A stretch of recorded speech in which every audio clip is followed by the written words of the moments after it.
Coming up tonight on Middle Tennessee News, the Civilian Park is coming together to restore their community, and a Benton County mother speaks out about her missing child. One of our own MTN reporters traveled to one of Murfreesboro's historic sites, and new fire and safety building is coming to Murfreesboro. All those stories plus your local weather and sports, Middle Tennessee News starts right now.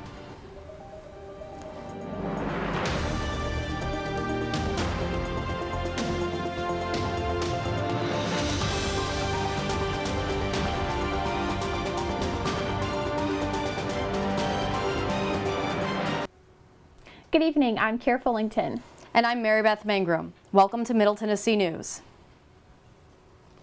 2 teens and an infant are victims of a deadly Wilson County car crash.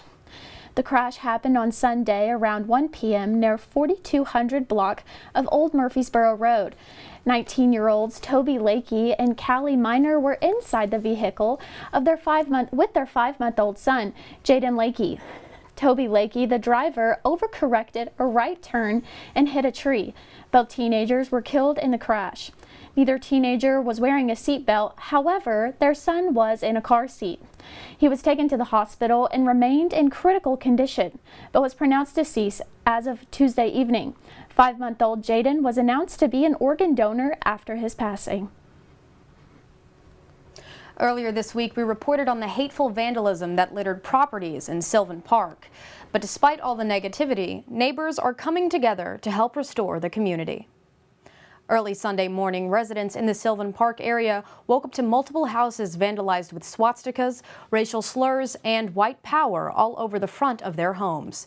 Following the outrage, one of the affected families rallied to take this energy and drive it towards something productive, which turned into their neighbors following along in the cleanup. The community is using this cleanup as a method to spread love over all of the hate, and allowed for the children of the neighborhood to create signage to help spread that message. The perpetrators of these hate crimes are still at large. If you have any information regarding this case, contact the Nashville Crime Stoppers line. A Benton County mother speaks out in search of information regarding her missing child. 14-year-old Aliyah Whitehead was last seen Monday in Benton County. She is 5'1", 140 pounds, and has red hair and green eyes. Tips and information on Whitehead's current location can be given to the TBI or the Benton County Sheriff's Office. Any potential informants can call 1-800-TBI-FIND to share. Whitehead's mother, Alicia Laster, recently spoke out in an attempt to find her daughter's whereabouts. The TBI shared her message through Twitter on yesterday. Whoever you're with, please bring her home. Bring her somewhere where we can get her back. To Aaliyah's friends or anyone who's seen anything, please just report it. A Lebanon man has been left in critical condition following a hit and run. On March 21st, Kevin Smith was working on his last delivery in Baton Rouge, Louisiana, when only moments later, a speeding car slammed into him. Kevin was rushed to the hospital later that day and was lucky to learn that he had suffered no internal bleeding or brain damage. Law enforcement has released information detailing that the driver, who was later found, was high on opioids at the time of the crash. Smith claims that despite everything, he's just grateful for not only his life, but for all of the support around him. Rutherford County School District considers virtual reality to prepare for the possibility of school shootings. Patty Oshier, the safety director of Rutherford County Schools, sees school shooting videos across the country and wants to make sure her district is prepared for the worst scenario possible. The new virtual reality training would cost $800,000 and would be a 3D map of Rutherford County schools. The VR would provide different angles of windows and doors in order to locate the shooter inside from different perspectives, as well as seeing where a student or a teacher would be standing. The technology isn't cheap and is still in the consideration phase due to the rapid growth of the student population. A student was found with a loaded gun at Hillsborough High School on Monday. During a scheduled K-9 search at Hillsborough High School, security found a loaded gun inside of a student's backpack in a classroom. School security and Metro Nashville Police Department immediately secured the handgun and placed the school on lockdown for an hour while police finished their initial search and investigation. An official from Metro Nashville Police Station stated that the student will be facing appropriate criminal charges and disciplinary actions, as possession of a firearm on campus is a zero-tolerance offense. A new bill has been filed by Tennessee lawmakers in an attempt to down a recent fentanyl case in the state. 2 days ago, Tennessee lawmakers have classified fentanyl as a chemical warfare agent alongside other chemicals such as tear gas, nerve agents, blister agents, and more. With this classification, fentanyl is now considered a weapon of destruction, and placed violations would be considered a Class A/B felony. An online gaming fraud case yields felony charges for a man in Nolensville. Bruce Orr faces a set of felony charges. He was accused of committing fraud from the fantasy league service, DraftKings, following a 2022 TBI investigation. The Tennessee Sports Wavering Advisory Council found a large number of accounts fraudulently created at the Nolensville address that belonged to Orr. He was arrested on Monday and has been booked in the Williamson County Jail on a $35,000 bond. One of the most important battles of the Civil War took place right in our own backyards. Here's a story about an Irish woman who lived to tell the tale. Immigrating all the way from Ireland was Frances Elizabeth Quinn, her parents and her younger brother. Around the age of 16, living in Illinois, her brother ran away to join the army. Around this time, her parents passed away as well. Determined not to live abandoned, she also ran to join the Union Army. Around 1861, she enlisted in the Tennessee Volunteer Cavalry and the Illinois Infantry Regiment. But there was a catch. At this time, women weren't allowed to fight in the war. So how'd she do this? She disguised herself as a man the entire time. It opened doors for women, the Civil War did. Having troubles almost being discovered, she managed to stay long enough to fight in the Battle of Stones River right down the road in Murfreesboro. The quiet morning of January 2nd, 1863 was short-lived as the Confederates pushed the Union all the way to Stones River, where on the heights above, the Confederate soldiers are met with a deadly wall of Union cannons.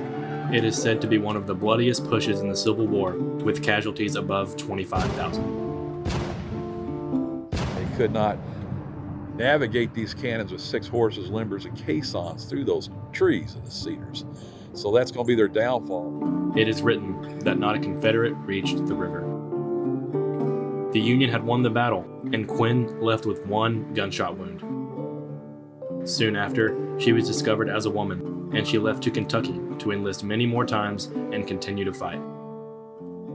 It was during these battles when she was captured and taken into enemy prison and held for 3 years, then to be exchanged from prisoner back to the Union Army. She lived the rest of her life out with 2 children and a brave hero. At Stones River National Battlefield in Murfreesboro, Tennessee, Middle Tennessee News, Jack Gregory. It's always wonderful to get a view into a small window of history. And now Dylan Simmons joins us with our first look at the weather.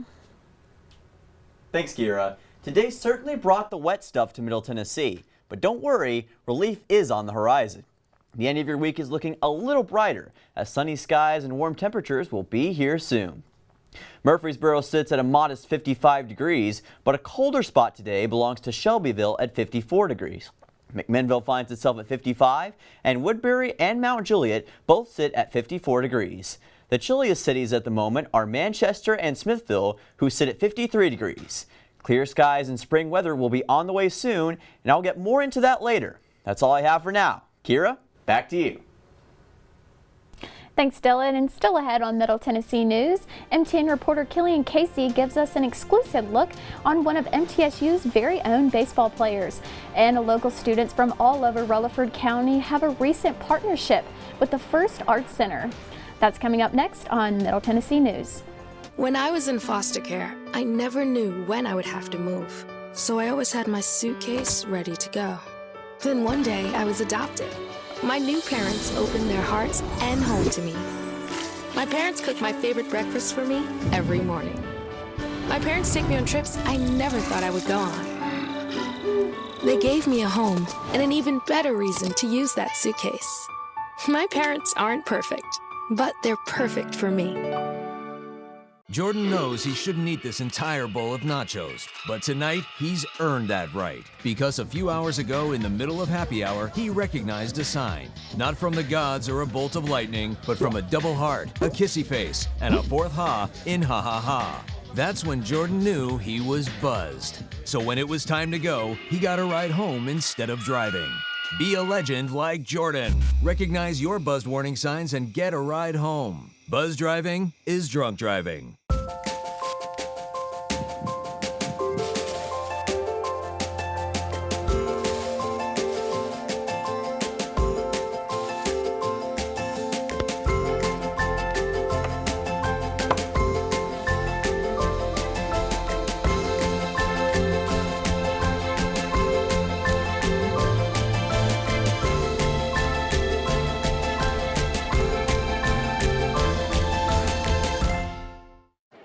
The black truck? Hey, Christina from accounting. Yeah, hi. Hey, I used to date a girl named Christina. Oh, really? Yeah, and then she dumped me for my best friend. You want to see some photos of them that I took? I don't. I thought we talked about this, buddy. Buzzed and overshared again? Yeah. Yeah. I'm gonna call a car. That's a smart idea. So yeah, I know, that's why I did it. Hey, you're gonna get back to the top of the mountain. Does that mean I'm gonna get back with Christina? No. Oh. No.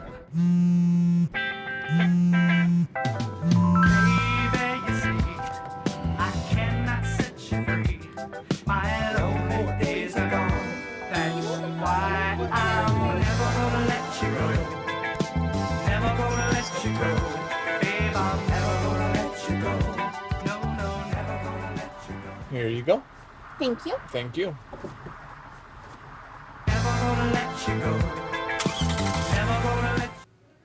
Welcome back to Middle Tennessee News.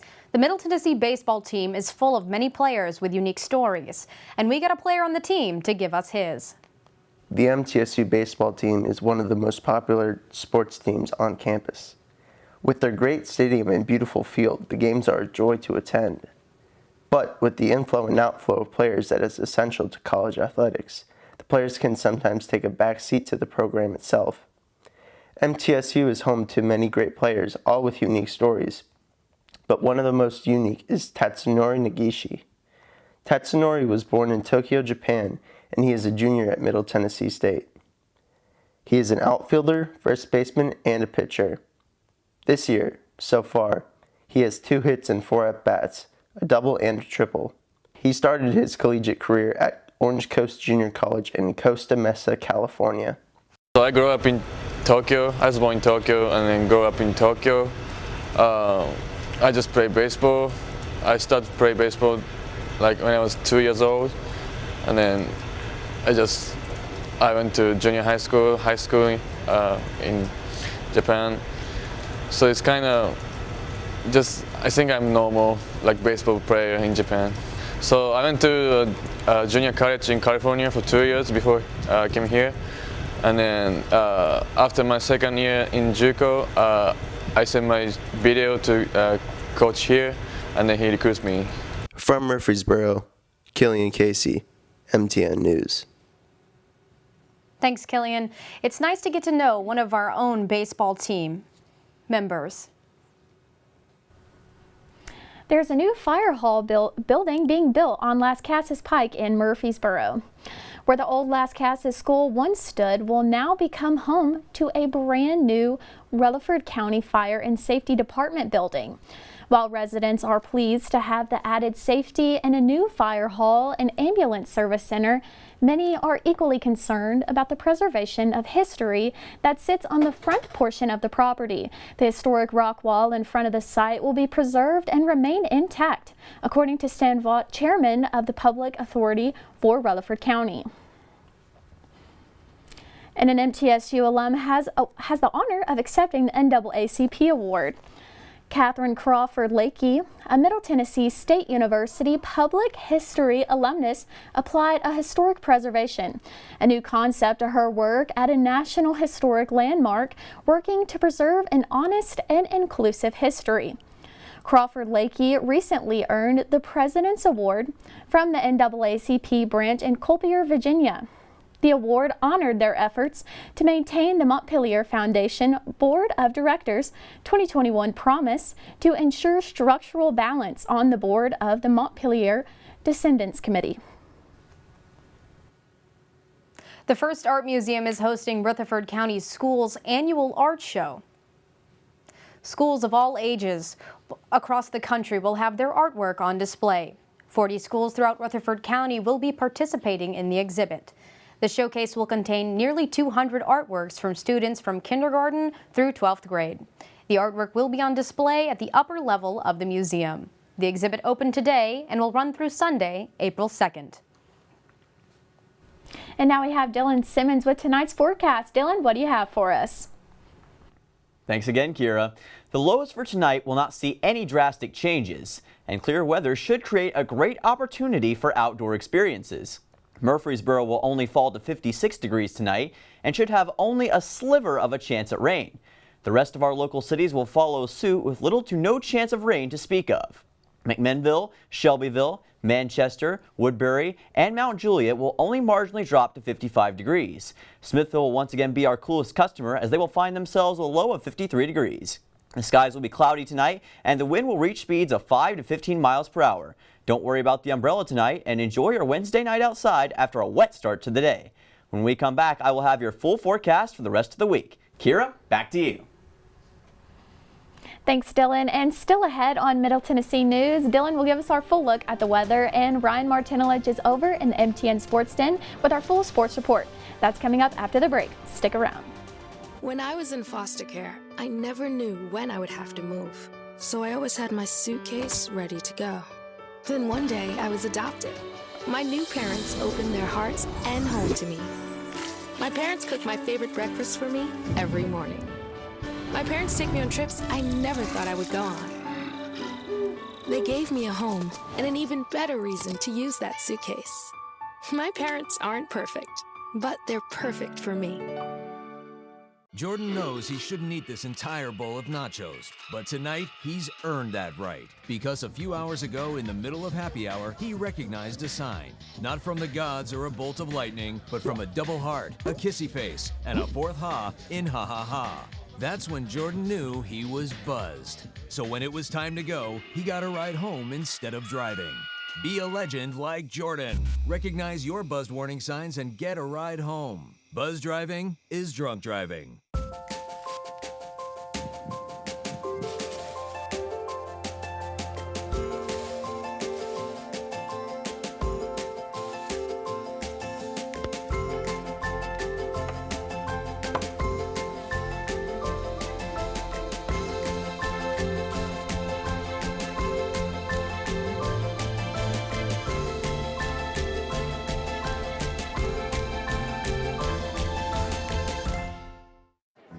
The black truck? Hey, Christina from accounting. Yeah, hi. Hey, I used to date a girl named Christina. Oh, really? Yeah, and then she dumped me for my best friend. You want to see some photos of them that I took? I don't. I thought we talked about this, buddy. Buzzed and overshared again? Yeah. Yeah.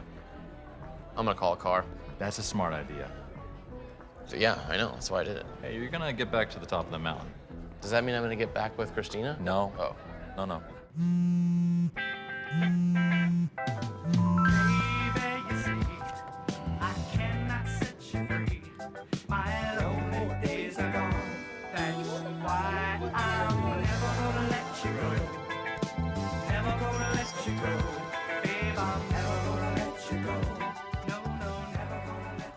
Here you go. Thank you. Thank you.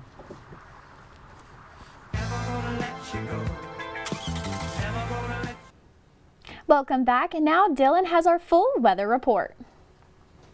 Thank you very much, Kira.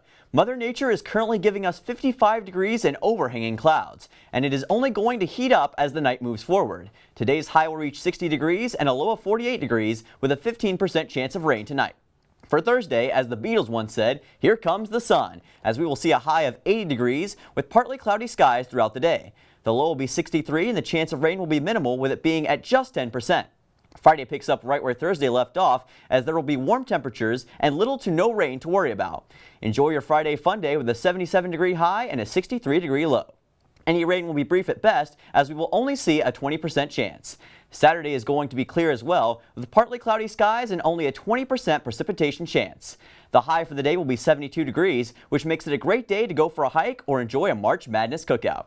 Saturday night will be getting chilly, however, as temperatures dip down to 45. So if you're going out on the town, you might want to bring a coat along with you. Sunday will be the last great day of a great spring stretch, as conditions remain relatively the same to its predecessors. Expect partly cloudy skies and little to no chance of rain once again. The high will be at 71 degrees with a low of 54. So for all of those spring breakers, enjoy your last day outside. That's all I have for today, but make sure you tune in on Monday, March 27th for our next forecast foray. Kira, back to you. When we come back, Ryan Martinelich is over in the MTN Sports Den. He will have an inside scoop on the NCAA basketball tournament that MTN Sports had the opportunity to attend this weekend, and the rest of your sports report after the break.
Son, love is like the ocean. You have to tread the waters. Dad, that's not the kind of help I needed.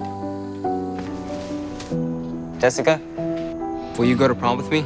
Yes. Thousands of teens in foster care can't wait to share their first with you. If I could go back and change it all, I would.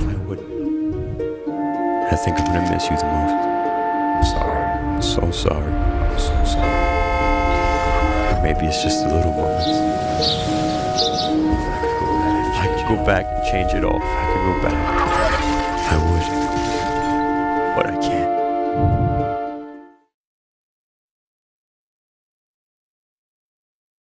can't. Once there was a boy who did the same thing again and again. One day, he was told he had autism. He got help and slowly learned how to live with it better. Early intervention can make a lifetime of difference. Learn the signs at autismspeaks.org.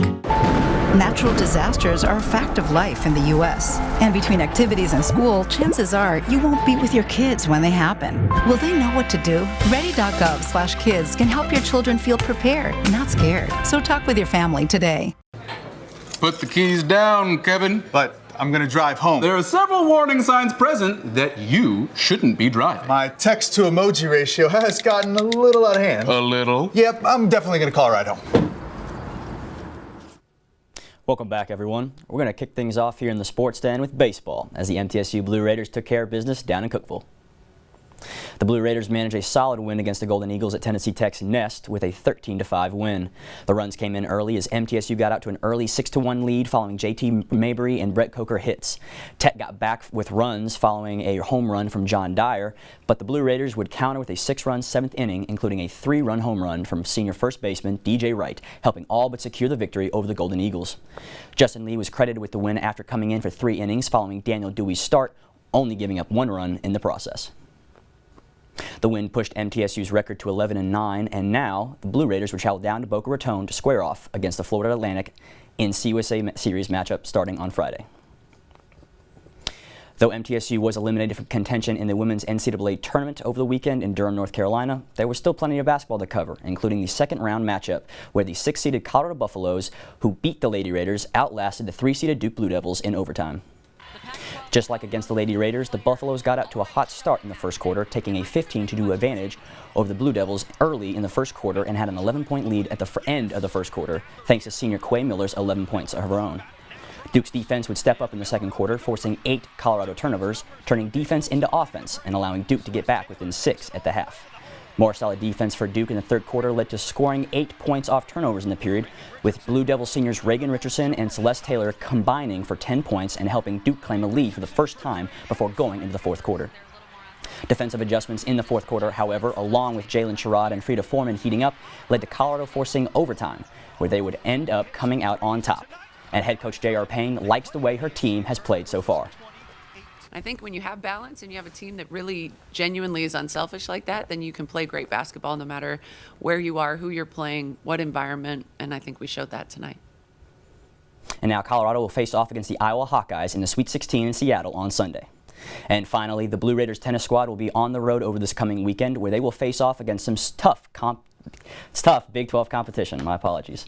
Coach Borendame and the 24th ranked Middle Tennessee squad will come to Norman, Oklahoma on Friday to face the Sooners, who will be looking for a rematch following their defeat at the hands of the Blue Raiders in the Blue Gray Championship in Alabama back in February. Next up on the MTSU opponents list is the Red Raiders of Texas Tech in Lubbock, who are going into that matchup with a 6-game win streak, including 4 wins against ranked opponents.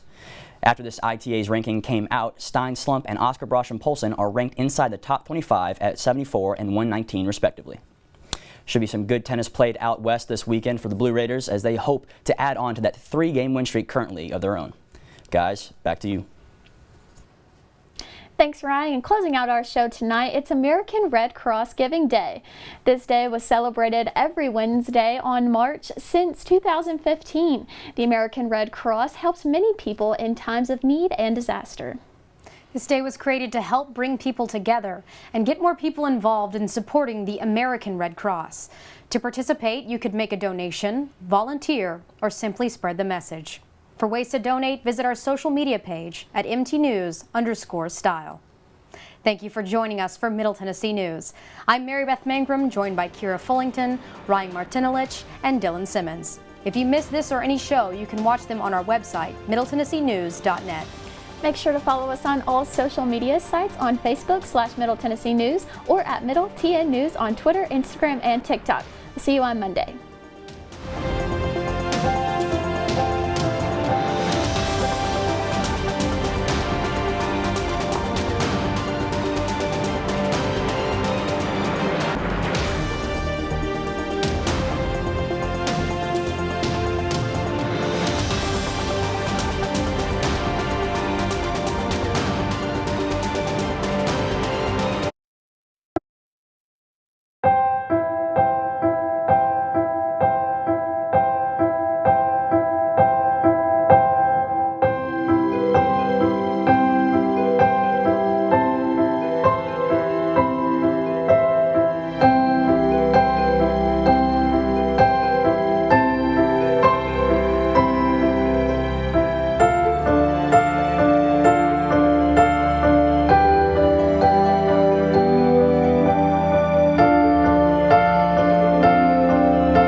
Son, love is like the ocean. You have to tread the waters. Dad, that's not the kind of help I needed. Jessica, will you go to prom with me?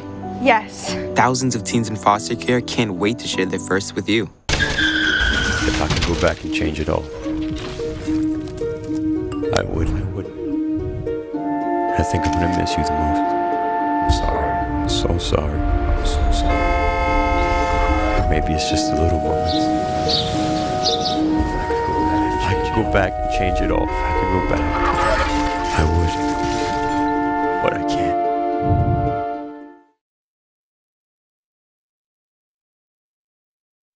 can't. Once there was a boy who did the same thing again and again. One day he was told he had autism. He got help and slowly learned how to live with it better. Early intervention can make a lifetime of difference. Learn the signs at autismspeaks.org. Natural disasters are a fact of life in the U.S. And between activities and school, chances are you won't be with your kids when they happen. Will they know what to do? Ready.gov/kids can help your children feel prepared, not scared. So talk with your family today. Put the keys down, Kevin. But I'm gonna drive home. There are several warning signs present that you shouldn't be driving. My text to emoji ratio